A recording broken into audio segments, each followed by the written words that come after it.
Hein. Today we're talking about live practice in Aikido. So how can we make live training drills in Aikido? I'm going to get Josh and Maya out here. We're going to work for you guys. All right.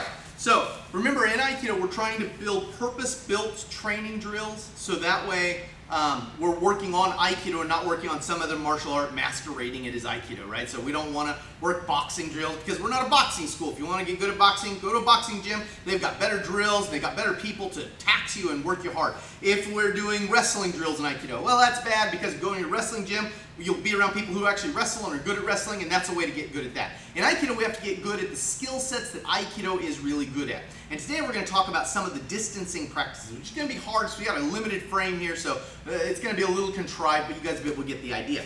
And we're going to do it with this guy. So this is a pool noodle, right?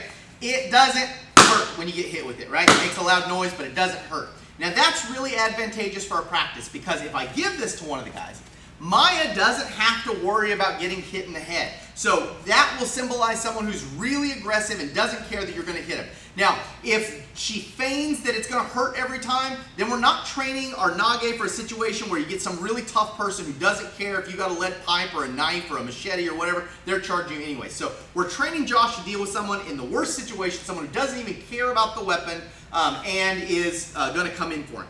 At the same time, we're teaching Josh to just continue to make shots with the weapon, which is great because that weapon will eventually add up, right? So even if you got a really tough person, you hit him 6 or 7 times with the machete, even the toughest person's going to stop functioning very well, right? So it is going to work for him. Just in this drill, we're taking that away. So we don't have any false sense of like, oh, you know, this guy, oh, I was scaring him with my sword or whatever, right? So Josh got a pool noodle, which is great. He can hit full steam and should hit full steam. Now the first drill we're going to do is simply, Maya's going to come in to shove Josh. Josh is going to get out of the way and hit. So he's just going to make suppression and hit. So it looks like this. So Josh is simply getting off the line and hitting Maya. One more time. There we go. You see nice positions for them. He's getting out of there and he's hitting. Okay, so that's one thing we got to train everybody to do is that you want to get off the line and you want to hit. Josh, if he's having any tendency to stay on the line and hit, we've got to get rid of that. So if Maya came in and Josh hit and it looked like this. Right, so could be this, right? Maya comes in, it looks like this.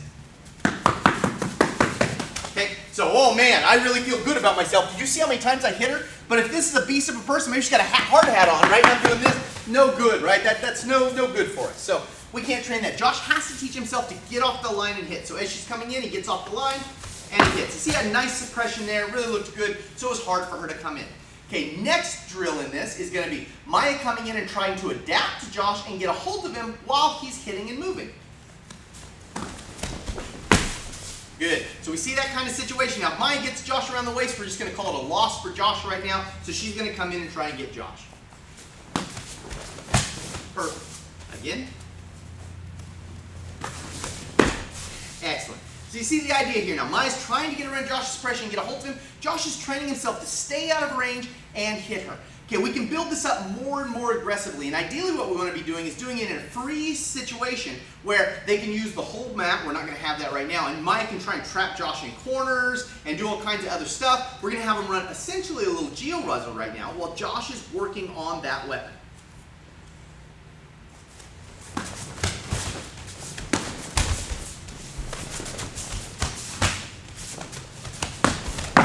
Good job. All right, so you can see there, he's trying to constantly get out of the way and deal with Maya in that situation. So nice practice for that. Okay, now what we didn't see in that was Maya trying to get a hold of the weapon or Josh's arm. So let's just see what that would look like in pretend here for a second. So Maya comes in, Josh goes to swing, and Maya checks that hand. Okay, boom, she got it. Now what we have here is a little bit of an awkward, but essentially a katate dori, right? This is a real easy katate dori for Josh to escape, but we have that situation going on. Now Josh should be training to get out of this and clear the weapon hand, right?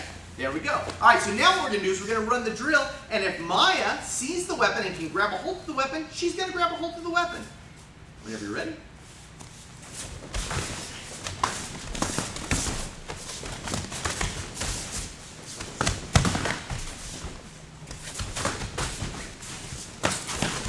Good job, young man. Excellent. Okay, so you can see here a progression that we can build with this. Now, of course, we could add 2 attackers to that or make a more confined space. There's all kinds of criteria we can use to build that up. But the idea is that you're giving each other, you give both of them win criteria. Maya's win criteria, get a hold of Josh in a way that he can't use that weapon. Josh's win criteria, simply stay free. Use that weapon as much as possible. This falls in line with our Aikido ideas and will train us to use Aikido as a martial art instead of using some other system, right? So if I'm training some kind of wrestling system and she comes in, then my idea might be this. Ah, got her, right? And now I did a Riminage there, so that was really Aikido. But I ignored all the other ideas of Aikido. When she comes in, I want to be able to keep distance, manage my, use my weapon, be able to successfully blend, right? So this is all the stuff that we're trying to learn in Aikido. So our live practices have to mimic that. I'm Christopher Hein, thanks for watching.